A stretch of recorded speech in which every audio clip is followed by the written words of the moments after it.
হ্যাঁ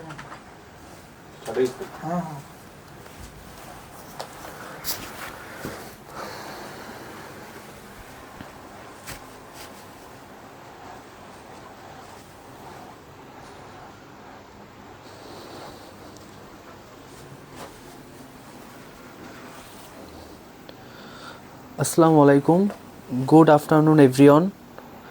neuron publication দ্বারা পরিচালিত দেশসেরা নার্সিং কোচিংয়ের পক্ষ থেকে সবাইকে ওয়েলকাম। আমরা গত লাস্ট লেকচারে কাজ ক্ষমতা শক্তি পড়ছিলাম, মেবি আপনাদের বইতের ফোর্থ লেকচার। আপনারা দ্রুত জয়েন হন ক্লাসে।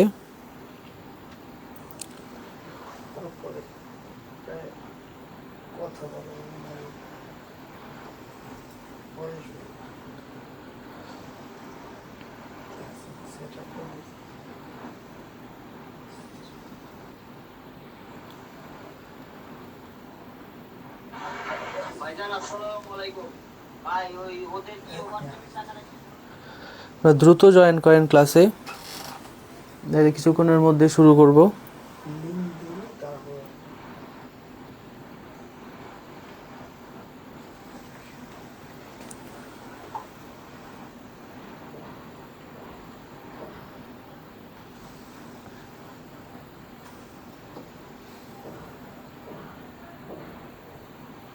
সবাই ক্লাসে জয়েন হয়ে যান।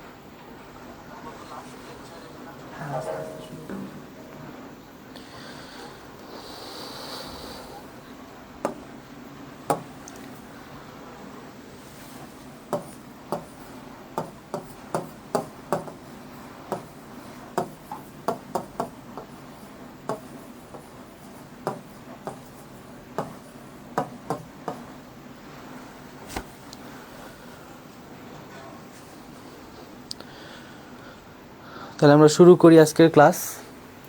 আপনাদের বইয়ের 6 চ্যাপ্টার যেটা আছে সেটা হচ্ছে অভিকর্ষ ও মহাকর্ষ। আমরা জানি যে সমজাতীয় আদান পরস্পরকে বিকর্ষণ করে এবং বিপরীত জাতীয় আদান পরস্পরকে আকর্ষণ করে। এছাড়া দেখা যাক মহাবিশ্বের যে কোনো দুটি বস্তু পরস্পরকে হয় আকর্ষণ অথবা বিকর্ষণ করবে। এখন মহাবিশ্বের যে কোনো দুটি বস্তুর মধ্যে যদি আকর্ষণ বল হয় তাহলে সেটা দাগাবো হচ্ছে আমরা মহাকর্ষ। আর দুটি বস্তুর মধ্যে যে কোনো একটি যদি পৃথিবী হয় তাহলে সেটা দাগাবো হচ্ছে আমরা অভিকর্ষ। আমরা যদি আবার বলি যে আমরা জানি মহাবিশ্বের প্রতিটা বস্তু একে অপরকে নিজের দিকে আকর্ষণ করে, এই আকর্ষণ বলের মানকে আমরা বলবো হচ্ছে মহাকর্ষ। কিন্তু দুটি বস্তুর মধ্যে যদি একটি পৃথিবী হয় তাহলে সেটাকে দাগাবো হচ্ছে আমরা অভিকর্ষ। এখন যদি এমসিকিউতে আপনাদের আসে যে পৃথিবী, বৃহস্পতি আর হচ্ছে মঙ্গলের মধ্যে যে আকর্ষণ বল তাহলে সেটাকে দাগাবো হচ্ছে আমরা মহাকর্ষ। কিন্তু যদি আসে মঙ্গল গ্রহ, মঙ্গল ও চন্দ্রের মধ্যে আকর্ষণ বল তাহলে সেটা দাগাবো হচ্ছে আমরা অভিকর্ষ। যে কোনো দুটি বস্তুর মধ্যে আকর্ষণ বলকে মহাকর্ষ বল বলবো। দুইটা বস্তুর মধ্যে একটা যদি হয় পৃথিবী তাহলে তাকে দেখাবো হচ্ছে আমরা অভিকর্ষ। যদি একটু ঘুরিয়ে বলি, সকল মহাকর্ষই অভিকর্ষ বল, কিন্তু সকল অভিকর্ষ মহাকর্ষ নয়। এখন এই যে দুইটা বস্তু পরস্পরকে যে আকর্ষণ অথবা বিকর্ষণ করে, এই বলের মানটা আমরা বের করব হচ্ছে নিউটনের মহাকর্ষ সূত্রের মাধ্যমে।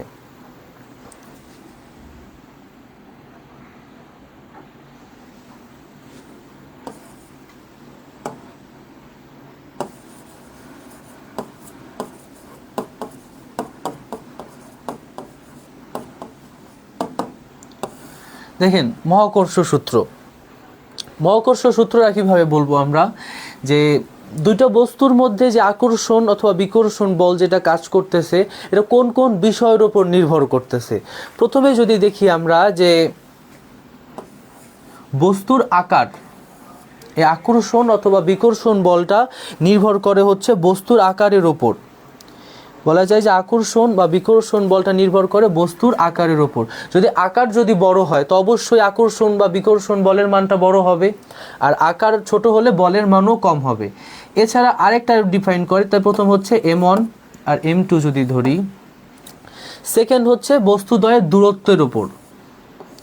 দুটা চুম্বক ইমাজিন করেন, দুইটা চুম্বক যদি এই দূরত্বে থাকে তাহলে পরস্পর যে বলে আকর্ষণ করবে, যদি দূরত্ব বাড়ানো হয় তাহলে কিন্তু অবশ্যই আকর্ষণ বলের মানটা কমে যাবে।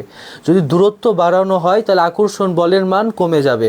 তার মানে এই ক্ষেত্রে বল হচ্ছে বস্তুদ্বয়ের মধ্যবর্তী দূরত্বের ব্যস্তানুপাতিক সম্পর্ক। আর হচ্ছে বস্তুর ভর যেটা, এটা হচ্ছে তাদের সাথে হচ্ছে সমানুপাতিক সম্পর্ক। যদি প্রথমটা আমরা লিখি যে মধ্যবর্তী বল যেটা, এটা হচ্ছে বস্তুদ্বয়ের ভরের গুণফলের সমানুপাতিক। বস্তুদ্বয়ের ভরের গুণফলের সমানুপাতিক। সেকেন্ড যেটা বলছি আমরা সেটা হচ্ছে বস্তুদ্বয়ের দূরত্বের বর্গের ব্যস্তানুপাতিক। বস্তুদ্বয়ের দূরত্বের বর্গের ব্যস্তানুপাতিক। যে অনেকেই সালাম জানাইছেন, ওয়ালাইকুম আসসালাম।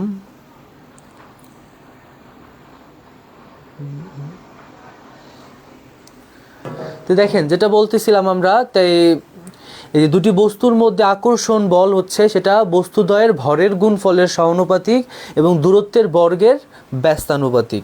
দুইটা যদি আমরা কম্বাইনে লিখি তাহলে এরকমভাবে লেখা যায় m1 m2 by r square. m1 m2 by r square.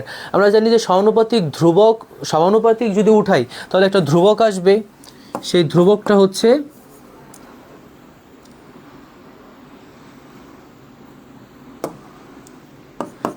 g into m1 m2 by r square. g into m1 m2 by r square, যেখানে g কে বলা হয় হচ্ছে মহাকর্ষীয় অথবা সার্বজনীন ধ্রুবক। মহাকর্ষীয় অথবা বলা যায় যে সার্বজনীন ধ্রুবক।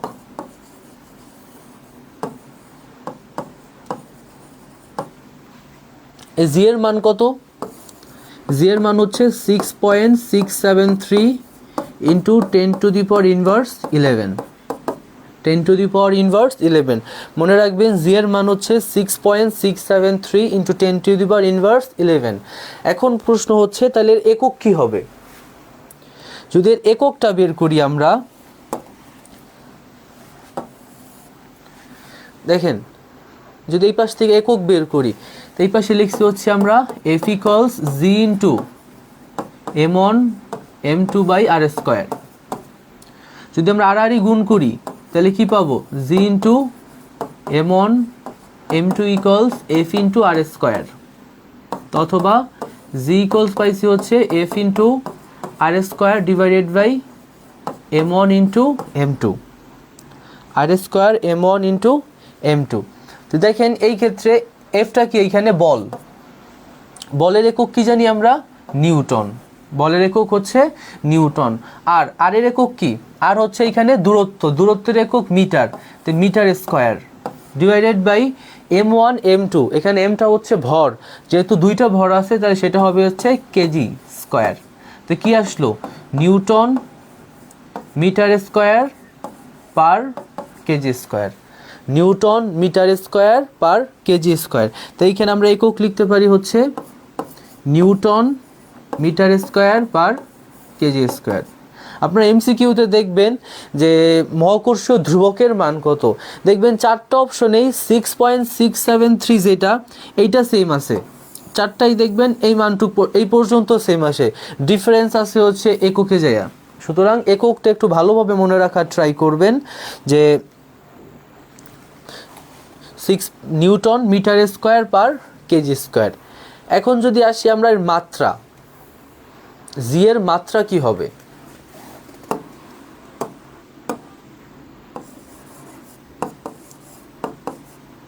মাত্রা দেখেন প্রথম হচ্ছে নিউটন, মানে তো বল, বলের মাত্রা কি জানি আমরা, ml t ইনভার্স 2, এটা হচ্ছে বলের মাত্রা। মিটার হচ্ছে দূরত্ব, দূরত্বের মাত্রা হচ্ছে এল জানি আমরা, এল স্কোয়ার ডিভাইডেড বাই, এখানে কি পেয়েছি আমরা, কেজি। ভরের মাত্রা কি, ভরের মাত্রা জানি হচ্ছে আমরা ক্যাপিটাল এম, ভরের মাত্রা হচ্ছে ক্যাপিটাল এম।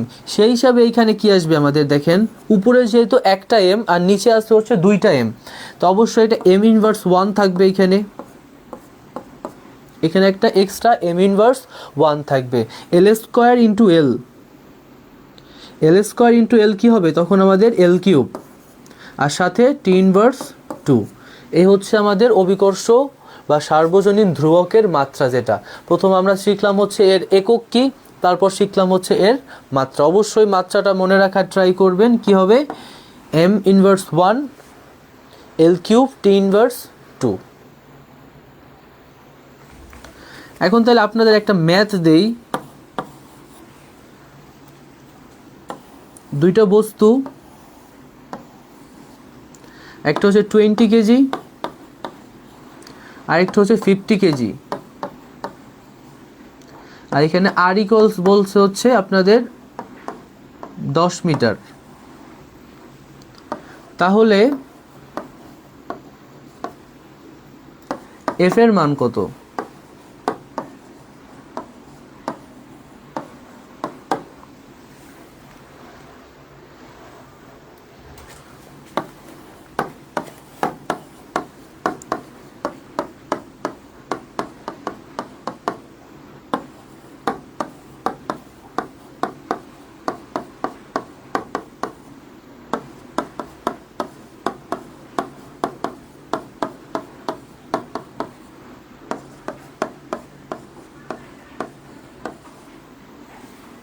বলেন, এই যে চারটা অপশন দেখছি, এখানে বলছে দুইটা বস্তু আছে, উদ্দীপকটা যদি দেখি আমরা, দুইটা বস্তুর একটা বলছে হচ্ছে 20 কেজি ভর, আরেকটা বলছে হচ্ছে আমাদের 50 কেজি ভর, দুইটা বস্তু এখানে বলছে। আর এখানে মধ্যবর্তী দূরত্বের মান বলছে হচ্ছে 10 মিটার। তাহলে বলছে এখানে এফ এর মান কত? যে সবাই একটু দ্রুত অ্যান্সারটা বলেন যে এখানে এফ এর মান কি আসবে।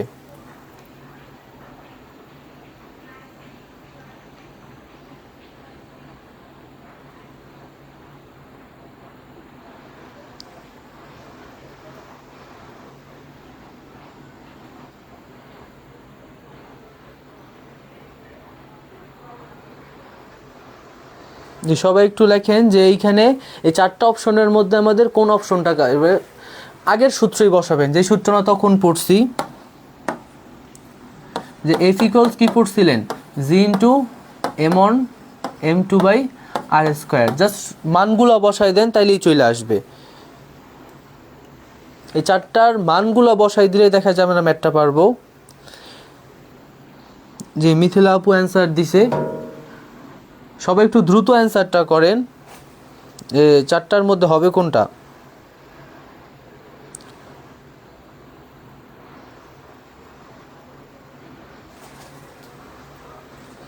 আচ্ছা দেখেন ম্যাথটা যদি আমরা করি, যারা পারেন না তাদের জন্য, যে জি এর মান ইন্টু এম এর মান কত ছিল এখানে, m1 m2, একটা ছিল 20 আর চারেকটা হচ্ছে 50,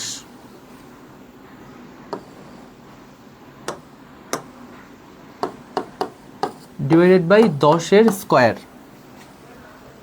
এখন যদি জি এর মান বসান 6.673 into 10 to the power inverse 11 into উপরে কত হবে 5 দুগুণী 10 আর দুইটা শূন্য 1000, ডিভাইডেড বাই 10 স্কোয়ার করলে হয় হচ্ছে 100, 10 স্কোয়ার করলে হয় হচ্ছে 100, সাথে কাটলে কত হবে 10। এখন দেখেন আমরা কি জানি যে গুণের ক্ষেত্রে পাওয়ার যোগ হয়, আর ভাগের ক্ষেত্রে দেখা যায় পাওয়ার থেকে পাওয়ার বিয়োগ হয়। যেহেতু এখানে গুণ আছে তো পাওয়ার কি হবে যোগ, এই 10 এর উপর একটা এক্সট্রা 1 আছে, তো দেখেন কি হবে 6.673 into 10 to the power inverse 11 plus 1, +1, যেহেতু এখানে 10⁻⁻11 আর 10⁻1 আছে, সেই ক্ষেত্রে আমরা বসাইছি হচ্ছে দুটো পাওয়ার যোগ দিয়ে দিছি, তো কী হবে 6.673 into 10⁻⁻10, 10⁻⁻10, newton metre square per KG square, newton metre square per KG square. তাই অ্যান্সার হবে হচ্ছে আমাদের বি নম্বর, অ্যান্সার হবে হচ্ছে আমাদের বি নম্বর। এরকম ছোটোখাটো ম্যাথ যেটা ক্যালকুলেটর ছাড়া আমরা করতে পারবো, ওইগুলো পরীক্ষায় আসতেই পারে, সবাই একটু প্র্যাকটিস করে রাখবেন।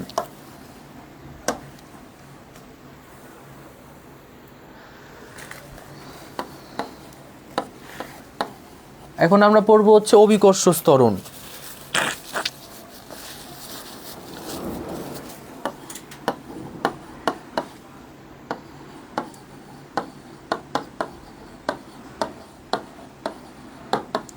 অভিকর্ষ ত্বরণ, আমরা যদি শুধু ত্বরণ বলি, শুধু ত্বরণ পড়ছি হচ্ছে বস্তুর বেগ বৃদ্ধির হারকে বলা হয় হচ্ছে ত্বরণ।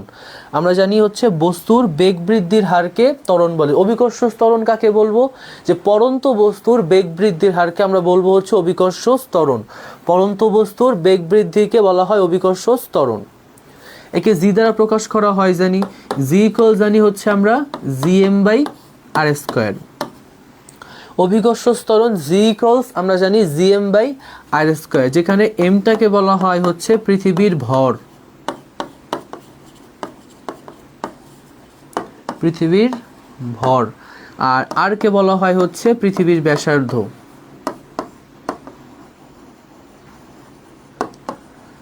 সবাই একটু কমেন্ট বক্সে লেখেন তো পৃথিবীর ব্যাসার্ধ কত, তো কমেন্ট বক্সে লেখেন সবাই পৃথিবীর ব্যাসার্ধ কত। তো দেখেন অভিকর্ষ ত্বরণ জি ইকুয়ালস পাইছি হচ্ছে gm/r², এম পৃথিবীর ভর আর আর হচ্ছে পৃথিবীর ব্যাসার্ধ। প্রথমেই দেখেন এখানে জিটা, এই জিটা তো মহাকর্ষীয় ধ্রুবক, যেটা অবশ্যই কনস্ট্যান্ট মান, ধ্রুবক মান। পৃথিবীর ভরও কি কনস্ট্যান্ট থাকে, তার মানে অভিকর্ষ ত্বরণ যেটা, এটা নির্ভর করে হচ্ছে একমাত্র ব্যাসার্ধের ওপর। ব্যাসার্ধ যদি, ব্যাসার্ধের সাথে দেখেন অভিকর্ষ ত্বরণের সম্পর্ক হচ্ছে বর্গের ব্যস্তানুপাতিক। এখন ব্যাসার্ধ যদি কমে তাহলে অভিকর্ষ ত্বরণ বাড়বে, আর ব্যাসার্ধ যদি বাড়ে তাহলে অভিকর্ষ ত্বরণের মান কমবে। জি, এটা কোয়েশ্চেন ছিল, আমরা বলছিলাম যে পৃথিবীর ব্যাসার্ধ লেখার কথা, যে শুধু একজন আপু লিখছে পৃথিবীর ব্যাসার্ধ হচ্ছে 6.4 ইন্টু 10⁶। ব্যাসার্ধ হচ্ছে আর ইকুয়ালস বলা যায় 6.4 ইন্টু 10⁶ কিলোমিটার, হচ্ছে পৃথিবীর ব্যাসার্ধ বলা যায়। এখন যেটা আমরা পড়তে চাইতেছি যে অভিকর্ষ ত্বরণ যেটা, এটা জি এর মান, তার মানে আমরা যে সমস্ত অঞ্চলে দেখব আর এর মান কম সেইখানে জি এর মান বেশি পাবো, আর যেখানে আর এর মান বেশি থাকবে সেখানে জি এর মান কম হবে।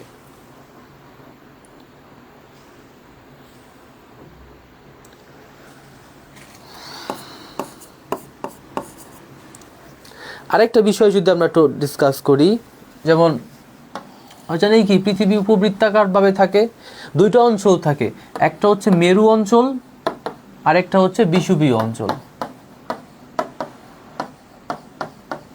একটা হচ্ছে মেরু অঞ্চল আর একটা হচ্ছে বিষুবীয় অঞ্চল। মেরু অঞ্চল থেকে বিষুবীয় অঞ্চল হচ্ছে 22 কিলোমিটার বেশি চাপা, 22 কিলোমিটার বেশি চাপা। দেখেন মেরুর থেকে বিষুবীয় অঞ্চলে আর এর মান বেশি পাইতেছি আমরা, মেরুর থেকে বিষুবীয় অঞ্চলে হচ্ছে আর এর মান বেশি, আর এর মান বেশি। যদি আর এর মান বেশি হয়, এই সম্পর্ক অনুযায়ী যেখানে আর এর মান বেশি পাবো সেখানে কি জি এর মান কমবে, আর এর মান বেশি, জি এর মান কম। মেরু অঞ্চলে কি হবে, তাহলে সেই হিসাবে জি এর মান বেশি পাবো আমরা। এর জন্য মেরু অঞ্চলে জি এর মান সর্বাধিক পাওয়া যায়, এবং বিষুবীয় অঞ্চলে দেখা যায় যে বিষুবীয় অঞ্চলে জি এর মান কম পাওয়া যায় মেরু অঞ্চলের তুলনায়। এখন কিছু ইনফরমেশন লিখি আমরা অভিকর্ষ ত্বরণ সম্পর্কে। প্রথমেই হচ্ছে যে পৃথিবীর কেন্দ্রে, মনে রাখবেন পৃথিবীর কেন্দ্রে জি এর মান 0,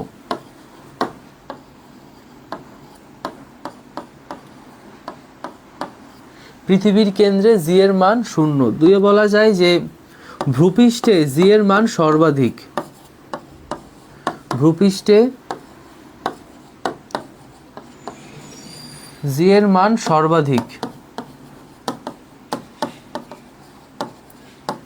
ভূপৃষ্ঠ থেকে যত উপরে অথবা যত নিচে যাওয়া যাবে বলা যায় জি এর মান তত কমতে থাকে।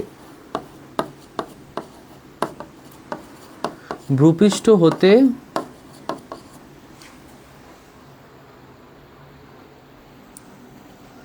যত উপরে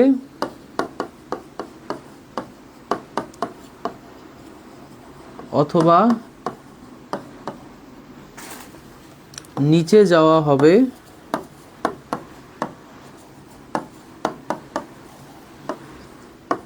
জি এর মান তত কমতে থাকে।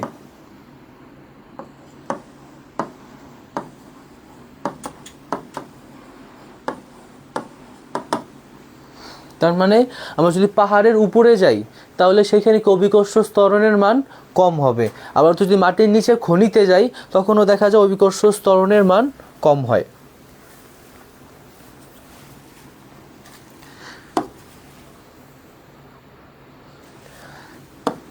পৃথিবীর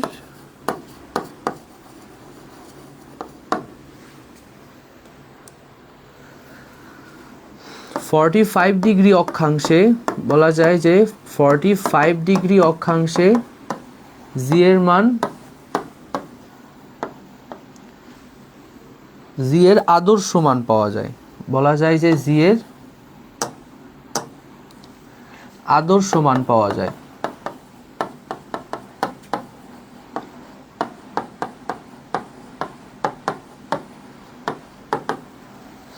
পৃথিবীর 45 ডিগ্রি অক্ষাংশে আমরা জি এর আদর্শ মান পাবো। জি এর আদর্শ মান কত?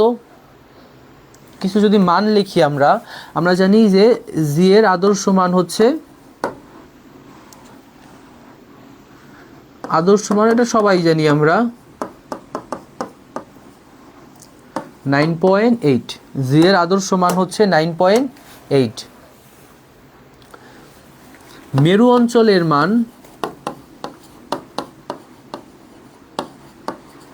মেরু অঞ্চলে জি এর মান কত হবে?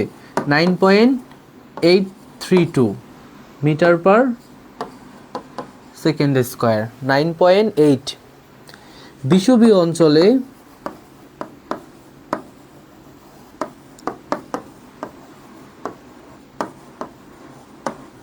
জি এর মান 9.7805।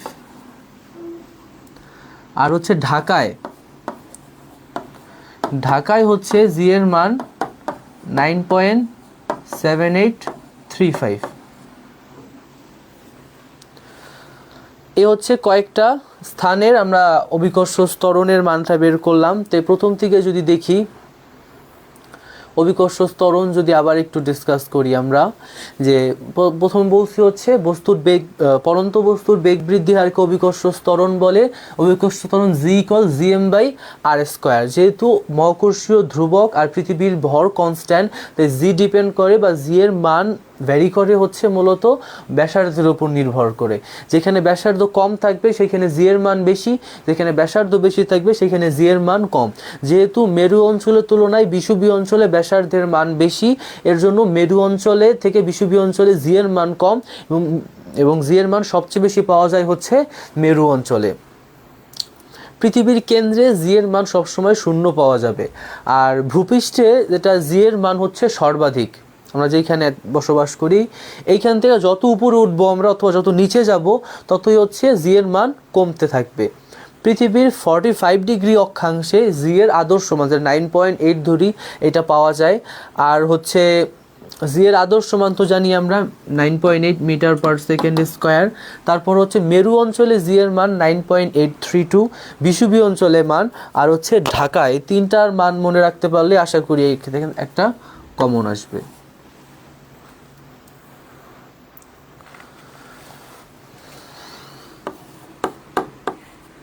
একটা কোয়েশ্চেন আপনারা একটু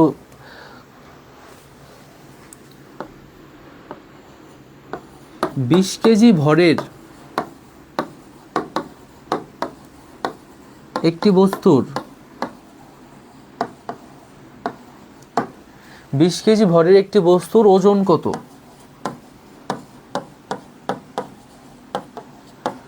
সবাই একটু কমেন্ট বক্সে লেখেন তো 20 কেজি ভরের একটি বস্তুর ওজন কত?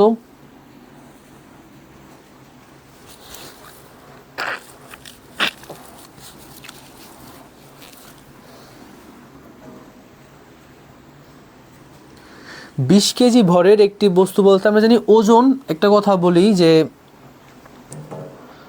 মনে রাখবেন ওজন বস্তুর ভর বস্তু এবং স্থান নিরপেক্ষ। ভর হচ্ছে বস্তু এবং স্থান নিরপেক্ষ হলেও ওজন বস্তু আর স্থান নিরপেক্ষ নয়। কারণ ওজন হচ্ছে আমরা জানি W=mg। ওজন জানি হচ্ছে আমরা W=mg, যেখানে অভিকর্ষ ত্বরণ বস্তু স্থান নিরপেক্ষ নয়। এর জন্য পৃথিবীর আপনি যেইখানে যদি এরকম MCQ দেখেন, একজন ব্যক্তির ভর 70 কেজি, চাঁদে গেলে এর ভর কত হবে, অথবা মঙ্গল গ্রহে গেলে এর ভর কত হবে, আপনারা একেবারে সেম দাগাই দিয়ে আসবেন। কারণ ভরের কোনো পরিবর্তন হয় না, পরিবর্তন হয় হচ্ছে মূলত ওজনের।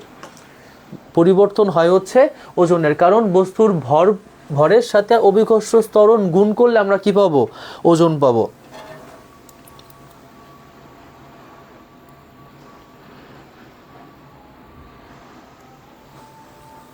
জি, শুধু একজন অ্যান্সার দিছে, সবাই একটু দ্রুত অ্যান্সার দেন যে 20 কেজি ভরের একটি বস্তুর তার ওজন কত হবে?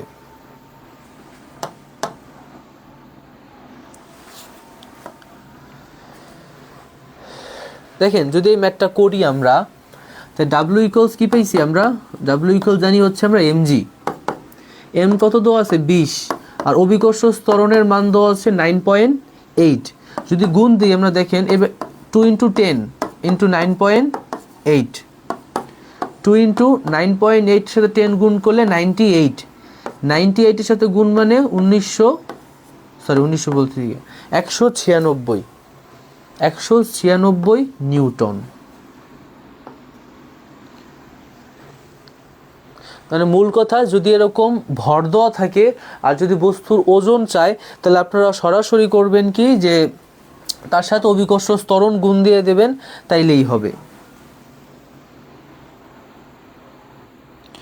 জিয়াসমিন আপু, সীমা, মায়া, পারবিন আপু, যে অনেকে অ্যান্সার দিছেন 196 নিউটন। তো 20 কেজি ভরের এরকম ওজন চাইলে জাস্ট আপনারা ভরের সাথে অভিকর্ষ ত্বরণ গুণ দিয়ে দেবেন, তাইলেই আমাদের ওজন পাওয়া যাবে। আরেকটা কোশ্চেন যদি বলি আপনাদের যে 50 নিউটন ওজনের একটি বস্তুকে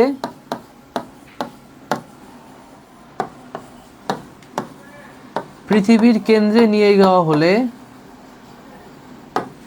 পৃথিবীর কেন্দ্রে নেওয়া হলে তার ওজন কত হবে? তার ওজন কত হবে? বলছে 50 নিউটন ওজনের একটি বস্তুকে পৃথিবীর কেন্দ্রে যদি নেওয়া হয়, তাহলে তার ওজন কত হবে? আপনার কত বলছে হচ্ছে বাড়বে, কমবে, নাকি অপরিবর্তনীয়?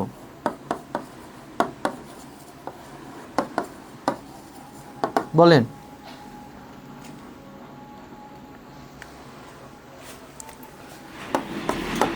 নাকি শূন্য?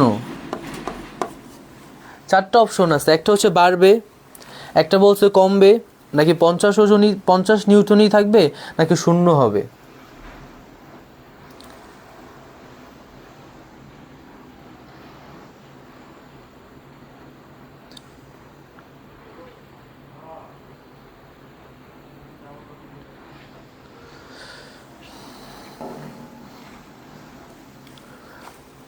দেখুন, অভিকর্ষ ত্বরণে আমরা পড়ছিলাম যে পৃথিবীর কেন্দ্রে অভিকর্ষ ত্বরণের মান 0। অভিকর্ষ ত্বরণের মান 0, যেহেতু W=mg, যেখানে জি ভ্যালু শূন্য আসবে সেখানে পুরোটাই কি পাবো আমরা শূন্য পাবো। অভিকর্ষ ত্বরণের মান শূন্য মানে পুরোটাই কি হবে আমাদের শূন্য। এই জন্য পৃথিবীর কেন্দ্রে যদি কোনো বস্তু নেওয়া হয় তাহলে তার ওজন কি হবে, যেহেতু জি শূন্য তার মানে ওজনও কি হবে শূন্য। তো অ্যান্সার হবে হচ্ছে ঘ। মনে রাখবেন অ্যান্সার হচ্ছে ঘ। এই যে অভিকর্ষ ত্বরণের পরিবর্তন হইতেছে স্থানভেদে, মূলত তিনটা কারণ যার উপর নির্ভর করে হচ্ছে অভিকর্ষ ত্বরণের তারতম্য হয়। যদি ওইগুলা লিখি আমরা, জি এর মানের তারতম্যের কারণ,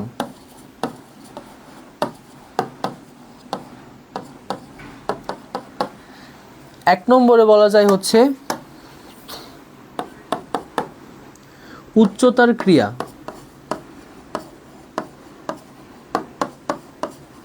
উচ্চতার ক্রিয়া যেমন আমরা বলছি কি, যদি পাহাড়ে যাওয়া হয় অথবা মাটির নিচে খনিতে যাওয়া হয় তাহলে তো উচ্চতার উপর ডিপেন্ড করে কি হইতেছে, জি এর মানের তারতম্য হইতেছে। দুই নম্বর হচ্ছে আহ্নিক গতি। মনে রাখবেন 2 নম্বর হচ্ছে আহ্নিক গতি। আর 3 হচ্ছে বার্ষিক গতি।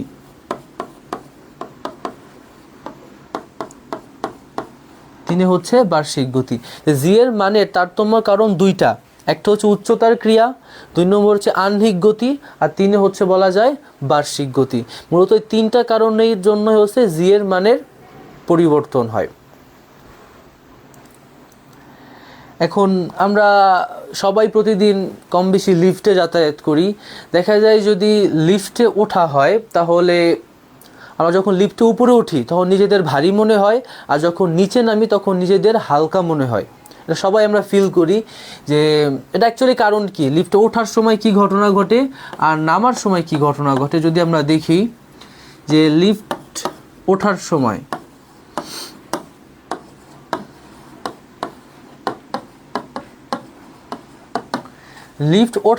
কি ঘটবে, যেমন আমরা লিফটে যখন উপরে ওঠে তখন কি দেখি যে অভিকর্ষ বলের বিরুদ্ধে কাজ করে সেখানে, আর নিচে নামলে কি হয়, অভিকর্ষ বলের দিকে কাজ হয়। যখন অভিকর্ষ বলের বিরুদ্ধে কাজ হয় তখন দেখা যায় অভিকর্ষ ত্বরণের সাথে বস্তুর এক্সট্রা ত্বরণ অ্যাড হয়।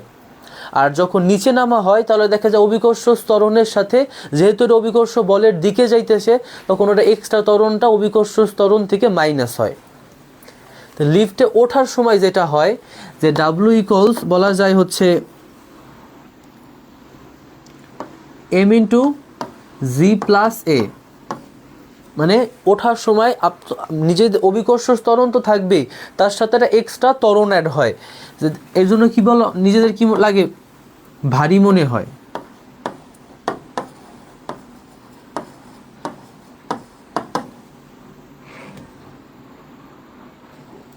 এর জন্য নিজেদেরকে ভারী মনে হয়। আর যদি লিফট নিচে নামার সময়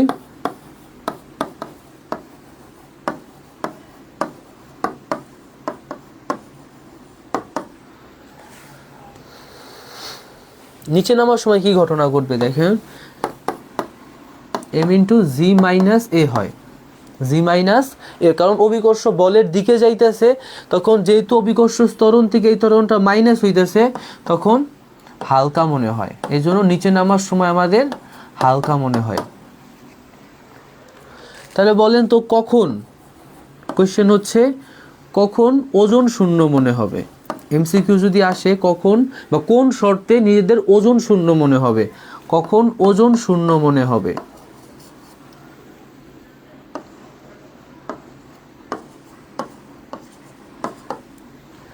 এখানে দেখছি যে লিফটে ওঠার সময় ডাব্লিউ ইকুয়ালস, অবশ্যই এইগুলা কিন্তু মনে রাখেন যে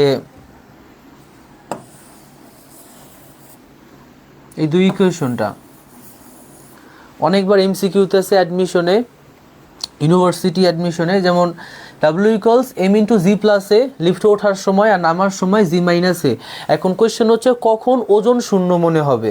দেখো নিচে নামার সময় জি মাইনাস এ, যখন এই এটা জি এর সমান হবে, যখন এই এটা জি এর সমান হয়, এম ইন্টু জি মাইনাস জি যখন হবে তখন কি হবে, মানটা শূন্য চলে আসবে, কারণ m ইন্টু শূন্য ইকুয়ালস কি আসবে, তখন মান শূন্য আসবে। তবে এই এই এটা জি এর সমান কখন হবে, যখন লিফটটা ছিঁড়ে যাবে। যখন লিফটটা ছিঁড়ে যাবে তখন লিফটটা কি নিজস্ব অভিকর্ষ ত্বরণের সমান গতিতে নিচে পড়বে, যার ফলে জি মাইনাস জি হবে। তখন তখন দেখা যায় বস্তুর ওজনটা তখন শূন্য হয়। তখন দেখা যায় অভিকর্ষ ত্বরণের মানটা শূন্য হবে।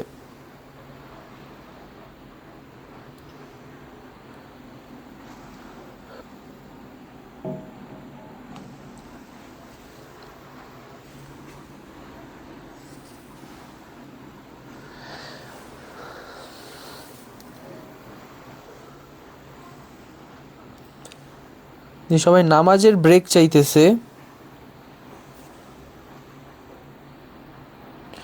ঠিক আছে, তাই 10 মিনিটসে একটা ব্রেক, আমরা আবার 50-তে শুরু করব, 5:50 আবার শুরু করব। সবাই নামাজের একটু ব্রেক।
ঠিক আছে, তাহলে আমরা স্টার্ট করি।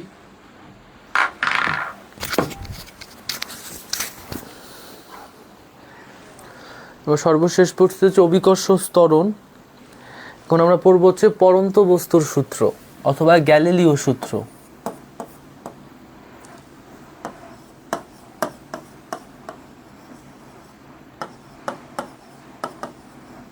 অথবা পরন্ত বস্তুর সূত্র তিনটি।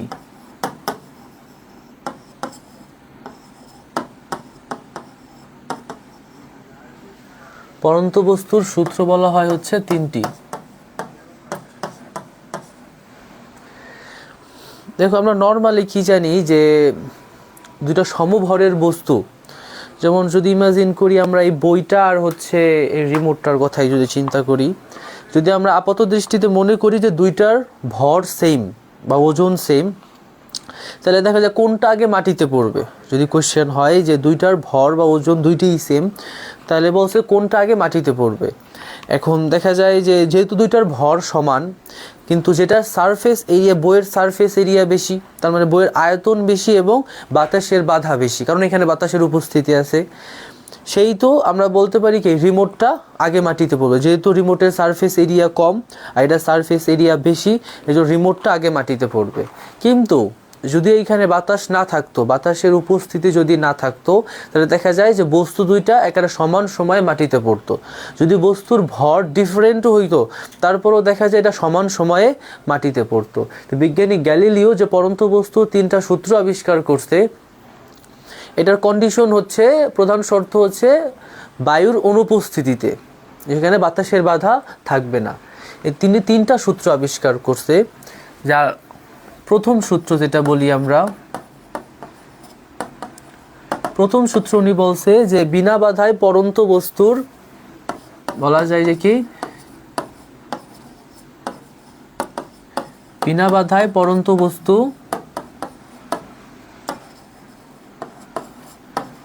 সমান সময়ে সমান পথ অতিক্রম করবে।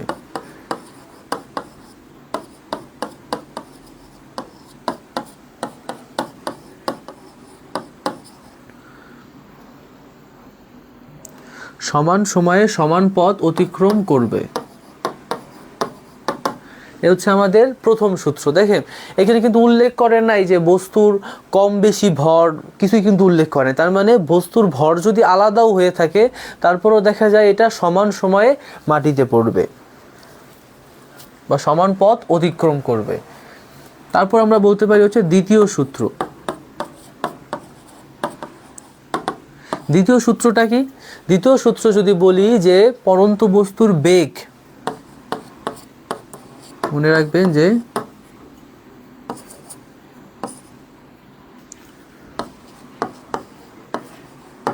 পরন্ত বস্তুর বেগ বলা যায় সময়ের সমানুপাতিক।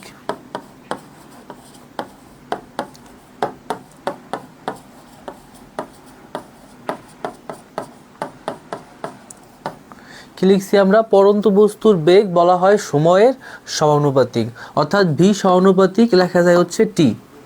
ভি সমানুপাতিক লেখা যায় হচ্ছে টি। সমানুপাতিক উঠে একটা ধ্রুবক আসবে কে ইন্টু টি, অথবা k equals v by t. K equals v by t, এটা দ্বারা লেখা যায় কি আমরা v one by t one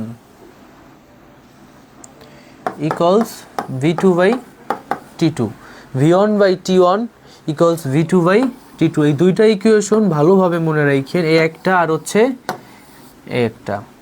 এটা আবার একটু ঘুরে লেখা যায়, কিভাবে লেখা যায়? v1 by v2 equals t1 by t2। v1 by v2 equals লেখা যায় হচ্ছে t1 by t2। এ হচ্ছে আমাদের দ্বিতীয় সূত্র। তার মানে বলা যায় যে একটা বস্তু ভূমিতে পড়তে যদি 3 সেকেন্ড সময় নেয়, তাহলে ভূমি স্পর্শ করার পূর্ব মুহূর্তে তার বেগও থাকে 3। তার বেগও ছিল হচ্ছে 3, যেহেতু বেগ আর সময় পরস্পর সমানুপাতিক। এই ছিল হচ্ছে আমাদের দ্বিতীয় সূত্র। এখন যদি আমরা আলোচনা করি যে তৃতীয় সূত্র,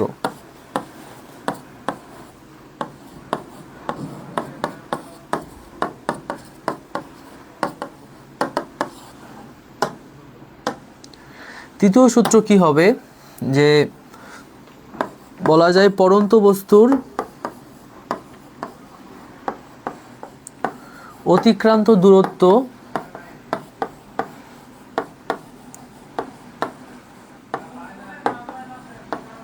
পড়ন্ত বস্তুর অতিক্রান্ত দূরত্ব সময়ের বর্গের সমানুপাতিক।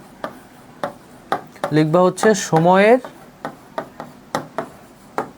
বর্গের সমানুপাতিক।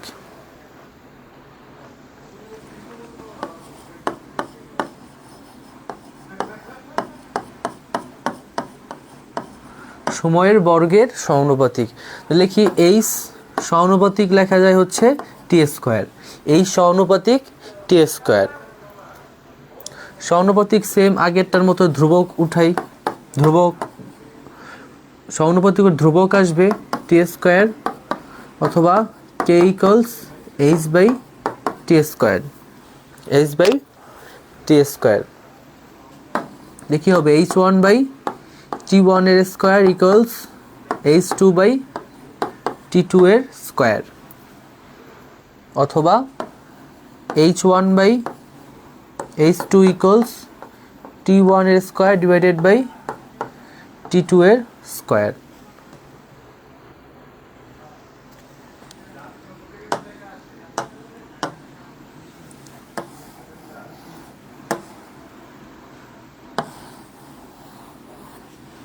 এই হচ্ছে আমাদের পড়ন্ত বস্তুর তিনটা সূত্র। যেমন যদি কোয়েশ্চেন হয় যে একটা বস্তু উচ্চতা ছিল 5 মিটার, তো সবাই একটু অ্যান্সার করেন তো ভূমি পড়তে সময় লাগছে কত? অতিক্রান্ত দূরত্ব 5 মিটার হলে এইচ ইকুয়ালস 5 মিটার হলে টি এর মান কত?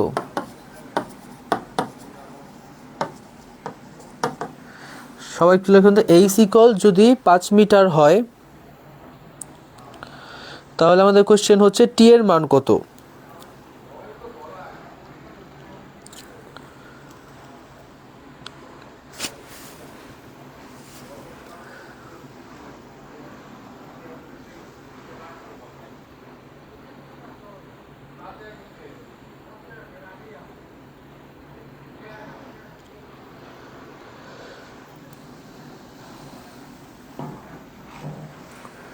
যেহেতু উচ্চতার সাথে আমাদের সময়ের হচ্ছে সম্পর্ক বর্গের সমানুপাতিক, সেই হিসেবে কি হবে আমাদের, যদি এইচ ইকুয়ালস 5 হয় তো টি ইকুয়ালস হবে হচ্ছে 5 এর স্কোয়ার ইকুয়ালস 25। 5 এর স্কোয়ার করলে কত হবে? 25। সুতরাং পড়তে সময় লাগছে হচ্ছে 25 সেকেন্ড। এরকম যদি এইচ ইকুয়াল 4 বলে তাহলে 16, মানে যেইটাই বলবো না কেন ওইটাই শুধু আমরা স্কোয়ার করে দেবো, তাইলে এই অ্যান্সার শেষ। এ হচ্ছে আমাদের পড়ন্ত বস্তু।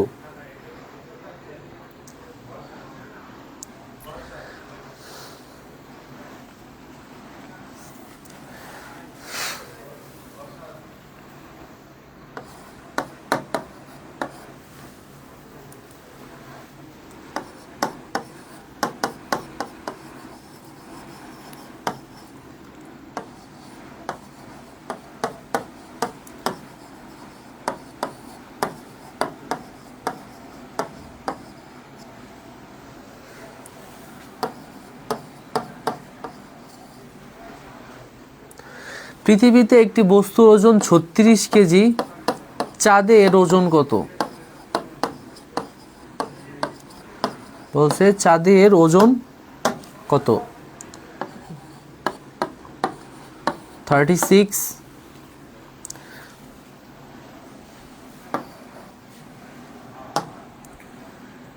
নিউটন। ওজন তো নিউটনে প্রকাশ করে। 36 নিউটন,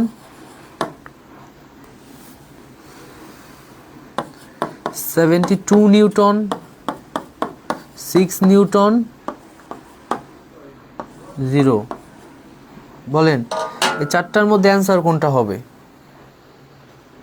যে অনেকে 25 সেকেন্ড লিখছেন। কোয়েশ্চেন হচ্ছে যে একটা বস্তুর ওজন পৃথিবীতে যদি 36 নিউটন হয় তাহলে চাঁদের ওজন কত হবে?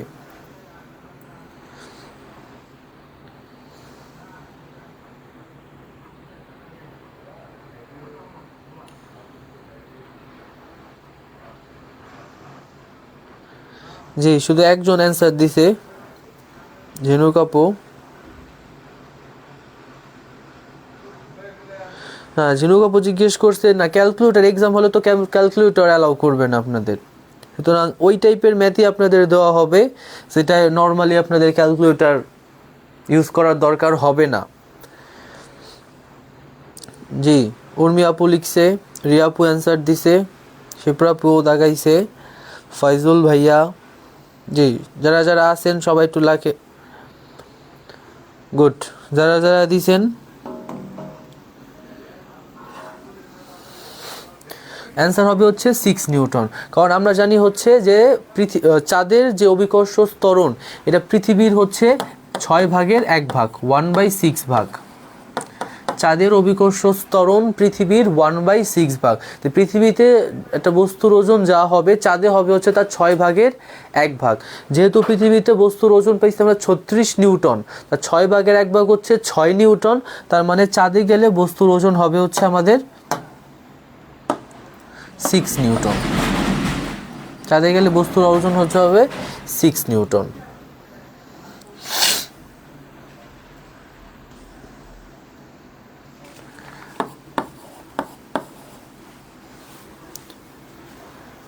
আরেকটা কোয়েশ্চেন সবাই একটু লেখেন যে ভূস্থির উপগ্রহের সময়কাল কত? ভূস্থির উপগ্রহের পর্যায়কাল কত?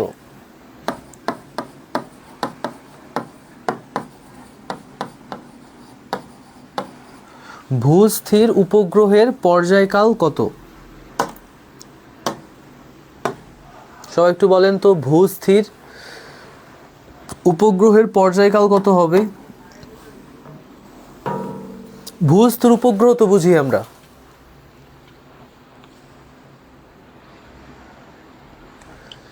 কোশ্চেনে যদি এরকম আসে যে ভূস্থির উপগ্রহের পর্যায়কাল কত, এখন পর্যন্ত কেউ লেখে নাই।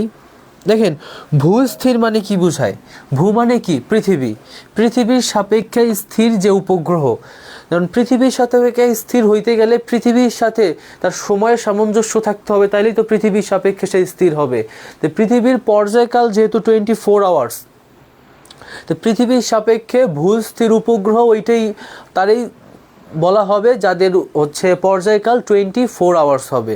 তার মানে বলা যায় যে কি বলতে পারি যে ভূস্থির উপগ্রহের পর্যায়কাল হচ্ছে আমাদের 24 আওয়ার্স। এটা কিন্তু অনেকবার এমসিকিউতে আসছে, ভূস্থির উপগ্রহের পর্যায়কাল কত। জি অনেকেই 24 আওয়ার্স তাকাইছেন।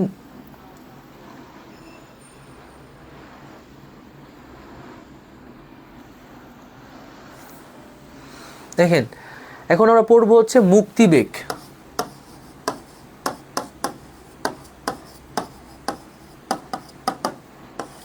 মুক্তিবেগটা কি অ্যাকচুয়ালি? মুক্তিবেগটা হচ্ছে যে সর্বাপেক্ষা কম যে বেগে নিক্ষেপ করলে কোনো একটা বস্তু আর পৃথিবীতে ফিরে আসবে না, মানে ওটা হচ্ছে মহাকাশে হারায় যাবে, তাকে আমরা বলবো হচ্ছে মুক্তিবেগ। বলা যায় কি যে সর্বাপেক্ষা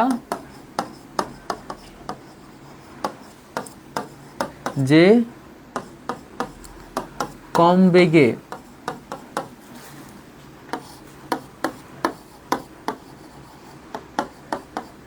নিক্ষেপ করলে একটি বস্তু আর পৃথিবীতে ফিরে আসে না।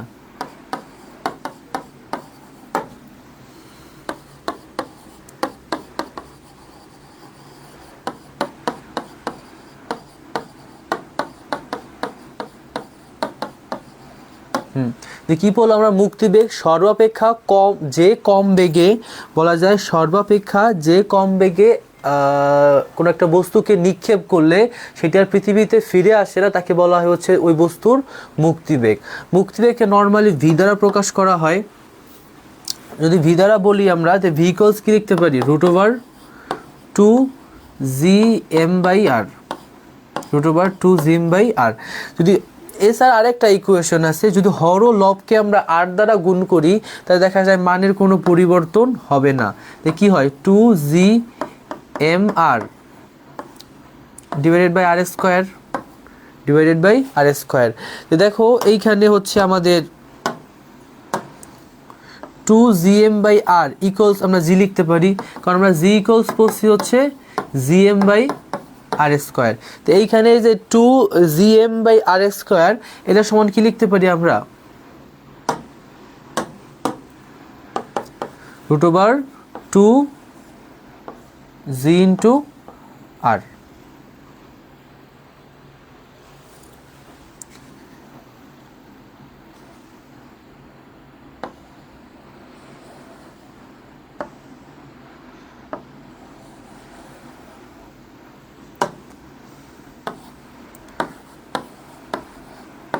ক্যাপিটাল আরটা হবে, অ্যাকচুয়ালি ভুল লেখা হয়েছে, 2gm/r স্কোয়ার ইকুয়ালস 2gr। আমরা এখানে অভিকর্ষ ত্বরণ লিখছিলাম। কি হবে, সর্বনিম্ন যে কম বেগে নিক্ষেপ করলে একটা বস্তু আর পৃথিবীতে ফিরে আসবে না তাদেরকে বলা হয় হচ্ছে আমাদের মুক্তিবেগ। সবাই একটু লেখেন তো কমেন্ট বক্সে যে পৃথিবীর মুক্তিবেগ কত, দেখি কার কার মনে আছে। এই চ্যাপ্টার তো আপনাদের ছিল। পৃথিবীর মুক্তিবেগ কত, পৃথিবীর মুক্তিবেগ কত? আমরা জানি যে সকল গ্রহেরই নিজস্ব আলাদা মুক্তিবেগ থাকে। তো পৃথিবীর মুক্তিবেগ কত?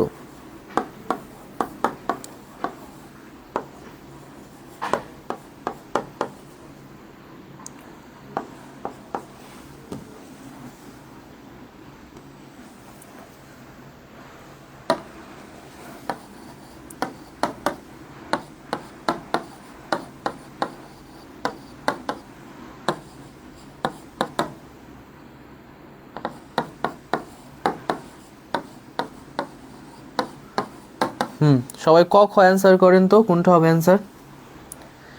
এখানে আসছে হচ্ছে এক হচ্ছে পৃথিবীর মুক্তিবেগ কত, 7.88 মিটার পার সেকেন্ড, আছে 11.2 মিটার পার সেকেন্ড, আছে 11.2 কিলোমিটার পার সেকেন্ড, আর 10.2 কিলোমিটার পার সেকেন্ড।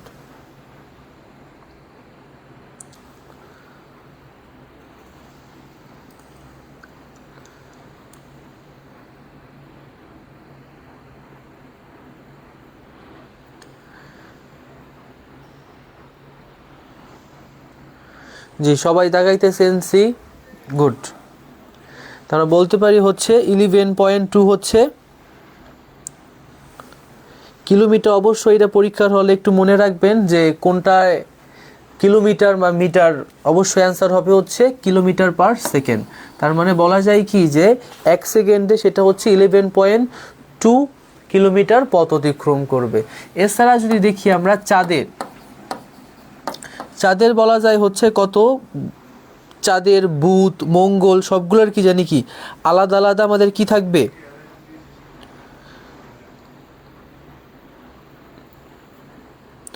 চাঁদ, মঙ্গল, শুক্র সবগুলো আলাদা আলাদা একটু মনে রাখার ট্রাই করবেন, কারণ পৃথিবী ছাড়াও অন্যগুলো আসতে পারে।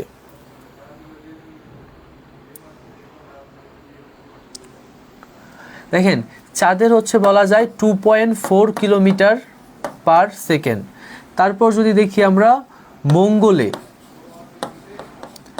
এক হচ্ছে মঙ্গলে যেটা সেটা হচ্ছে 5 কিলোমিটার পার সেকেন্ড। তারপর দেখা যায় হচ্ছে বুধে যেটা জানি সেটা হচ্ছে আমাদের 4.3 কিলোমিটার পার সেকেন্ড। তারপর মনে রাখবেন শুক্রতে যেটা এটা 10.3 10.3, এটা হচ্ছে শুক্রের এই যে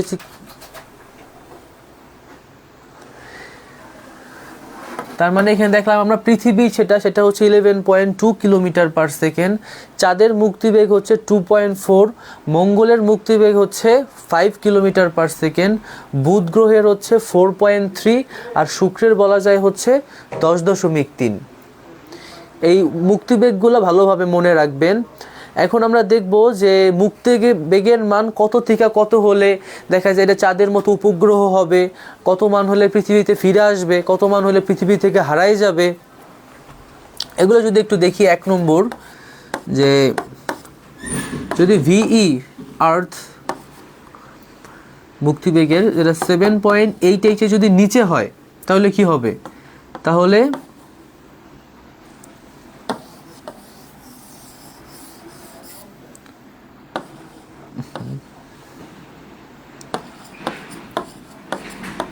যদি মুক্তিবেগের মানটা ভির মানটা 7.88 এর নিচে হয় তাহলে উপবৃত্তাকার পথে পরিভ্রমণ করবে।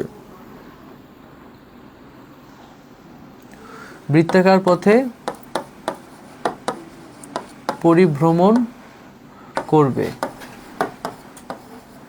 উপবৃত্তাকার পথে পরিভ্রমণ করে এবং দেখা যায় এটা পৃথিবীতে ফিরে আসে এবং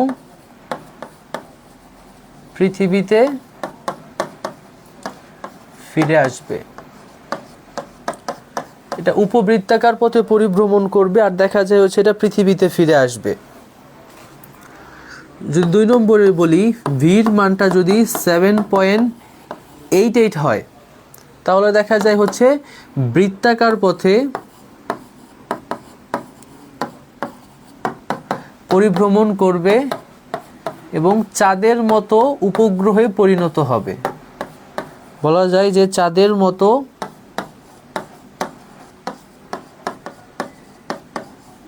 উপগ্রহে পরিণত হবে। চাঁদের মতো উপগ্রহে পরিণত হবে। 3 যদি এই ভি এর মানটা 7.88 এর থেকে বেশি কিন্তু ভিজি হয়ে গেল 11.2 এর যদি নিচে হয় তাহলে উপবৃত্তাকারে পরিভ্রমণ করবে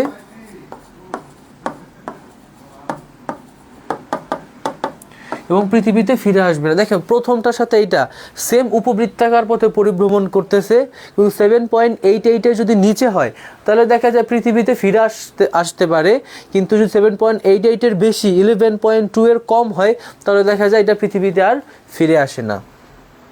আর 4 যদি বলি আমরা যে ভি এর মানটা যদি 11.2 এর সমান হয় তাহলে মহাকাশে হারিয়ে যায়।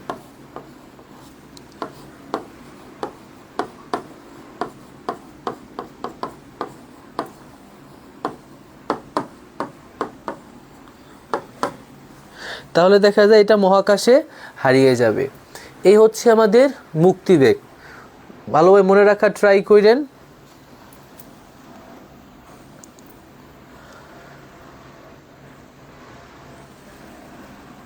এখন আমরা পড়ব হচ্ছে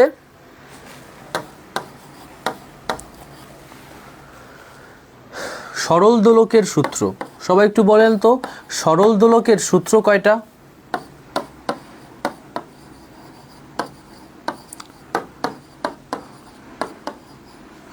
সরল দোলকের সূত্র কয়টা সবাই বলেন তো?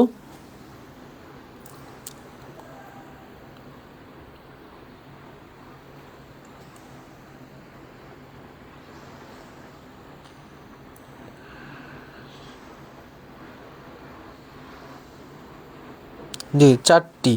সরল দোলকের সূত্র হচ্ছে মূলত 4টা। সরল দোলকের সূত্র হচ্ছে 4টি। প্রথম সূত্রে বিস্তারের সূত্র বলা হয় অথবা সমকাল সূত্র যেটাই বলেন। প্রথম সূত্রটা কি দেখেন, সরল দোলক যেটা বলি আমরা যে এভাবে একটা বব থাকে যেটা আমরা ঘড়ির সাথে দেখি, এটা এই দিকে যাতায়াত করে।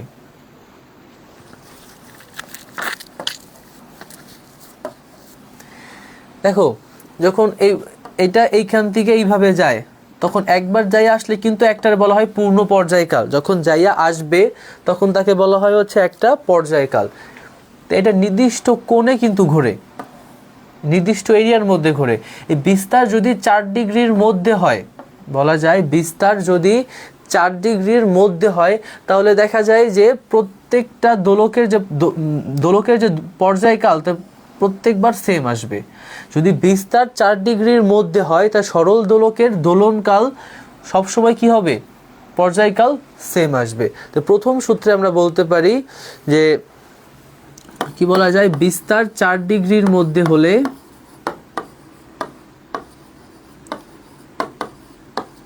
বিস্তার 4 ডিগ্রির মধ্যে হলে সরল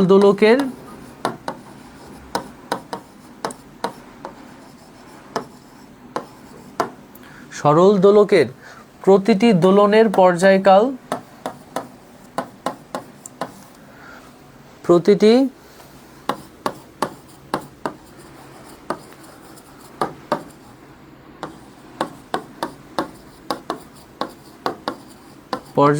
সমান হবে। বলা যায় প্রতিটি দোলনের পর্যায়কাল আমাদের সরণ হবে। তো বিস্তার অবশ্যই 4 ডিগ্রির মধ্যে হবে। এটা কিন্তু এমসিকিউতে আসে যে বিস্তার 4 ডিগ্রির মধ্যে হলে সরল দোলকের প্রতিটি দোলনের যে পর্যায়কাল থাকবে সেটা সমান হবে। এর জন্য একে সমকালের সূত্র বলা হয়। মনে রাখবেন এটা, যে একে সমকাল সূত্র বলে।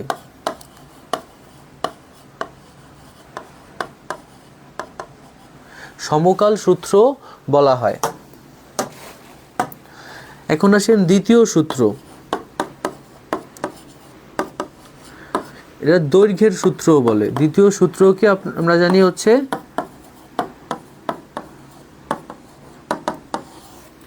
দৈর্ঘ্যের সূত্র বলা হয়। এখন দেখুন দৈর্ঘ্যে কি, যদি ববের বা সরল দোলকের দৈর্ঘ্য যদি বৃদ্ধি করা হয় তাহলে অবশ্যই তার দোলনকাল কি বৃদ্ধি পাবে। দৈর্ঘ্য যদি বৃদ্ধি করা হয় তাহলে অবশ্যই তাদের দোলন বা পর্যায়কাল কি হবে, বৃদ্ধি পাবে। এর জন্য বলা হয় যে সরল দোলকের পর্যায়কাল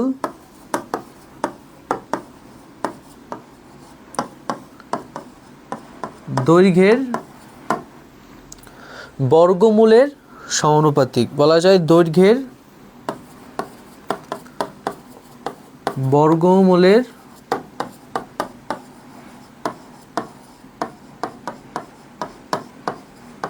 সমানুপাতিক। দৈর্ঘ্যের বর্গমূলের সমানুপাতিক মানে দৈর্ঘ্য যদি বাড়ানো হয় তাহলে সরল দোলকের পর্যায়কালও বৃদ্ধি পাবে। তাহলে বলা যায় হচ্ছে কিভাবে, টি সমানুপাতিক √L, টি সমানুপাতিক √L।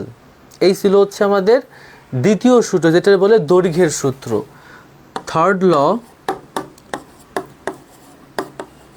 তৃতীয় সূত্রকে বলা হয় অভিকর্ষ ত্বরণের সূত্র।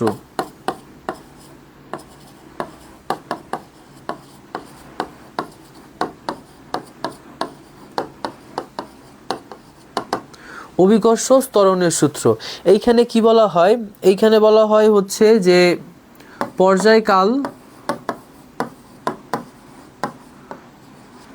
অভিকর্ষ ত্বরণের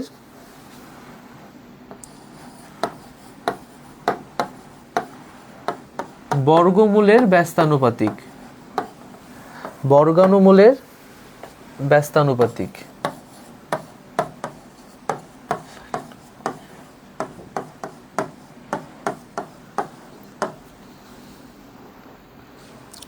অভিকর্ষ ত্বরণ হচ্ছে বর্গমূলের ব্যস্তানুপাতিক।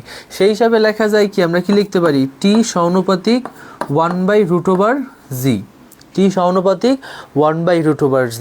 তো তৃতীয় সূত্রকে অভিকর্ষ ত্বরণের সূত্র বলা হয়, আর এটার পর্যায়কাল হচ্ছে অভিকর্ষ ত্বরণের বর্গমূলের ব্যস্তানুপাতিক।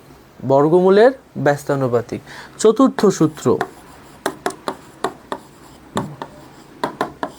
চতুর্থ দোলকের সূত্রটা ভালো করে মনে রাখেন, যে সরল দোলকের পর্যায়কাল, মনে রাখবেন সরল দোলকের পর্যায়কাল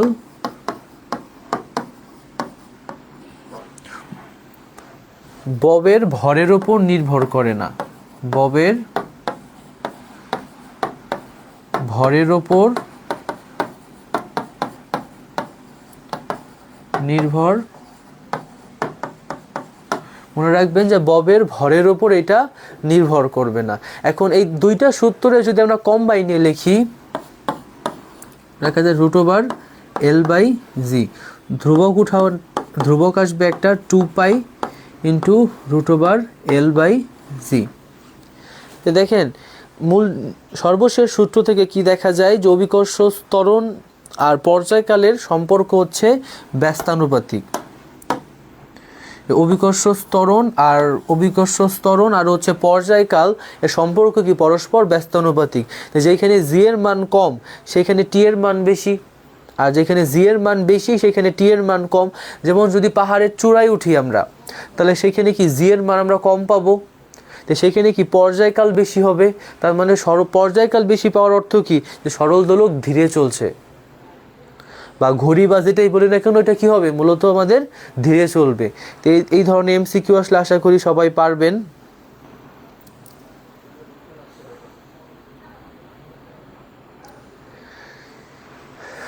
যেহেতু আজকের ক্লাসটা এই পর্যন্তই ছিল,